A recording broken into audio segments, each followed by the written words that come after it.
Hello and welcome back to Mr. Caro Plays FM24.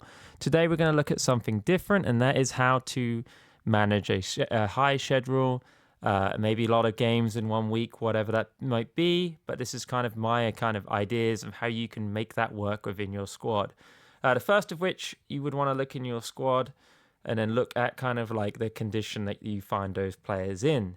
Now, as you can see, there are some players that are definitely in a lower condition. I think this is either a day or two after the last game, but there are also some players that are, in peak condition as well in there. Okay, so what I would suggest, one option you can do is obviously looking on the screen. You can see maybe if someone is still in good condition, but they may be still carrying an injury.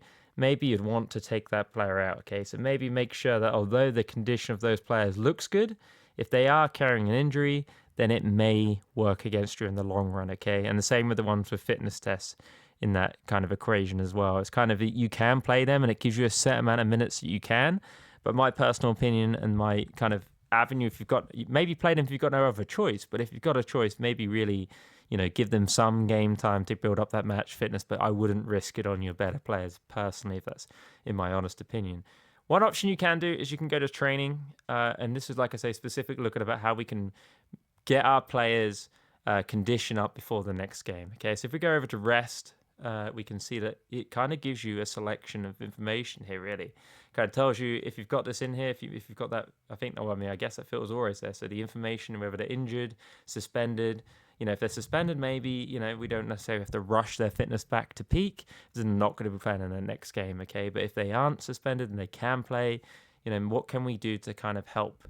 So if we use this over here, we've got our condition, and if you click on it, it will bring either the most peak fitness players or fit players, or it will go the other way and show you the ones that are not currently in that peak condition. Okay, what we can do in here is if we got a couple of options. You can lower the intensity of the training to maybe half if you really wanted to, and something in that regard. What I tend to suggest, what I do if I really think got a pile up of games and I know those players aren't going to get back, is I'd highlight the ones up to a certain point, whether it be maybe the lower kind of before you get to the green, so maybe a couple more in there, and then I'd go over and I would click on the intensity there. And then I would maybe go no pitch or gym day for 1 day. So that basically means that they are taking a day of rest of training for 1 day. Which I think, hey, there are some negatives to that. Obviously, they're not going to get the training in terms of the tactical knowledge or the personal improvements, perhaps. But for 1 day, when you've got to build up a fixture, sometimes it'll say 2 days if it's halfway through 1 day, by the way. But hey, if it's 1 day or 2 days, whatever needed to kind of get those players ready for the next game. So that's kind of one way you can do it.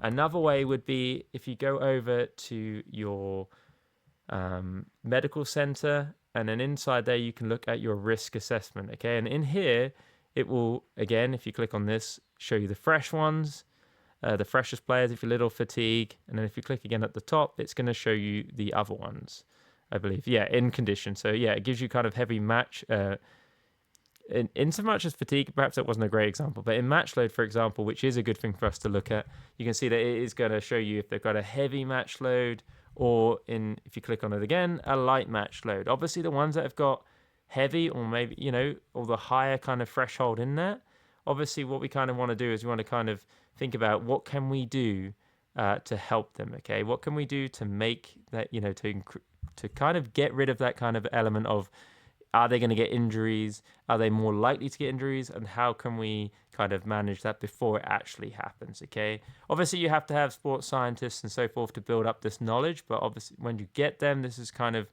we'll start to give you little bits of information that will help. Obviously, you can see your current injuries in there, injury history, so players that are out for a long period of time, or injuries that they've had in the past, and you can go into that, and you can also see how many days have been missed.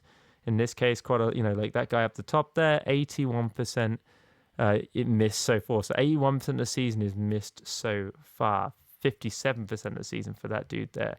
So, it does show you a little bit of information that can help you manage your next, your squads and fill them over a period of time. Like I managed to play 3 games in a week, and I actually had a pretty pretty solid amount of fitness going through that just by rotating players around, making those subtle changes in your squad that can mean that you can manage your squad and get the best results possible. If you like this video, please give it a like and subscribe. Hit a notification button for more videos. Thank you and goodbye.